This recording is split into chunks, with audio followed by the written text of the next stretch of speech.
What is going on, everyone? Hope you're all doing well. My name's Ash. You'll know me as Brommer18. Today we are starting our coverage for, I guess, future FIFAs really. I want to talk to you about a fairly groundbreaking announcement really, which has come just recently today. And that is that EA are officially ending their long-term partnership with FIFA, and as a result the FIFA games as we know it will no longer be called FIFA. They're going to be changing it to EA Sports FC.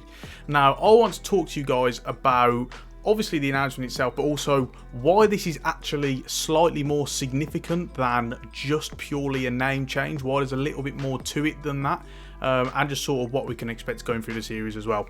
Just a quick notice before we do get into it, for any of you who haven't already, make sure to subscribe to the channel. Lots of great content coming your way.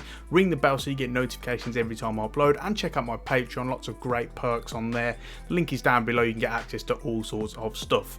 Anyway, let's talk about the announcement itself. So this has been touted for quite a while, lots of sort of discussions about it, but EA have never truly sort of confirmed it up until now. So as you can see, they're sort of saying, EA Sports FC, learn more from July 2023. So what we do know is there will be a FIFA 23, and then from 24 onwards, what would have been FIFA 24, that's when the name is going to change. Let's have a quick look at the announcement itself that it's linked to. Obviously, generally a lot of sort of stat padding, I guess, or a better way to look at it. But there's a lot more to it than just a name, as I say. So what can we sort of gauge from this? Well, first things first, the talk is, and it's very much, I think it was sort of like the likes of the New York Times were reporting that EA paid FIFA roughly 150 million per year to get the naming right. So that is an astronomical amount of money, particularly to be doing it either on a yearly basis or over a certain amount of years, but definitely that's a deal that would often be renewed. The talk is that FIFA wanted not only for that fee to increase and potentially double, but also they wanted to still be able to license it elsewhere. Now this obviously naturally shows just how brain dead they are at FIFA, the organisation themselves, and money driven they are. But I've got to say, this is a fantastic move for EA. It really is, and you know, lots of you guys know sort of how I've sort of dealt with EA on this channel over the years. It's a brilliant move for EA because it means that, you know, you're freeing up all that money.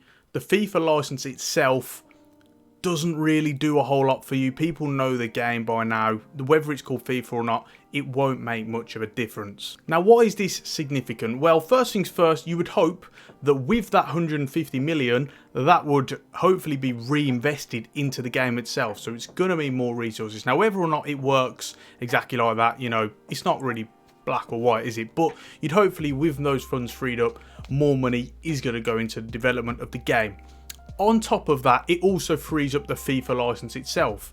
So the talk is going to be, does another games company, a publisher or a developer, come along and say, you know, we want the FIFA license, we're going to make a push at this? Do Konami or someone like that, you know, heaven forbid, does eFootball/PES end up being called FIFA? You know, anything like that, it frees that sort of thing up. What it also means is that the likes of the World Cup, which is obviously a FIFA license competition, that will not be in the game. So after the Qatar World Cup this year, we will not see the World Cup license. So the things like obviously in career mode, when you get that access, you also get we get the sort of add-ons. Sometimes we've had the games over the past, like the 27 World Cup, we get the free DLC with all the grounds, etc. Those sort of things will no longer be in FIFA because naturally it is a FIFA competition. Now whether or not they do a separate deal remains to be seen. However, probably unlikely considering that EA also have the UEFA licenses anyway, so they can sort of dine out on that a little bit. Another thing I also want to talk about is, does this signal the start of EA's approach to live services?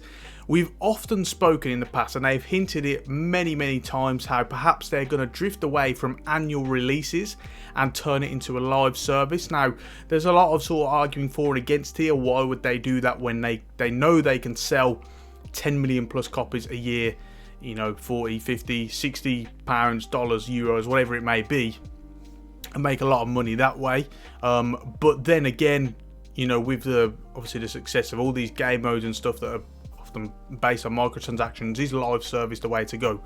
So this is something we need to look out for as well. Does this EA Sports FC, the new game, does that drift away from the yearly release and become a live service game? Do we then see, again, because it's not releasing every year, the September release, do we just get sort of updates, you know, here and there and paid DLC and stuff?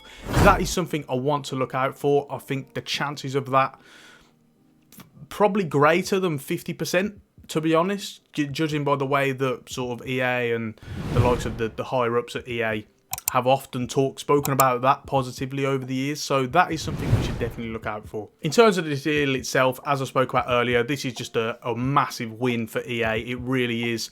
You know, not having to spend all that money. They can call it EA Sports FC. It will not make an impact on the sales. It really won't. Most people will probably still know it as FIFA anyway. They really will. You know, for the organisation of FIFA itself, a massive loss. Like, what are you doing, really? No one else is going to pay for this, pay the sort of money EA were paying for this product. You know, no one has that sort of, that standing, that footing and that popularity anyway.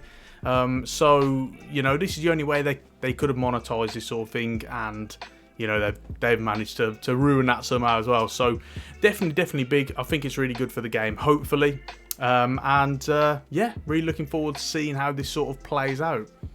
What do you guys think overall? Do you think about the likes of losing the World Cup? Is that a massive thing to you? Do you also consider maybe the repercussions of a live service game coming? Does it bother you that much that the name's changing? I know it doesn't really bother me. Let me know in the comment section, and I'll do my best to get back to you. If you haven't done so already, make sure to subscribe to the channel and ring the bell so you get notifications every time I upload a video. Don't forget to check out my Patreon. Lots of great perks and rewards on there, such as exclusive FIFA tactics videos, scouting packages, behind the scenes videos, early access, all that good stuff. On that note, we're going to round it off there. Thank you so much for watching, and until next time, I will see you soon.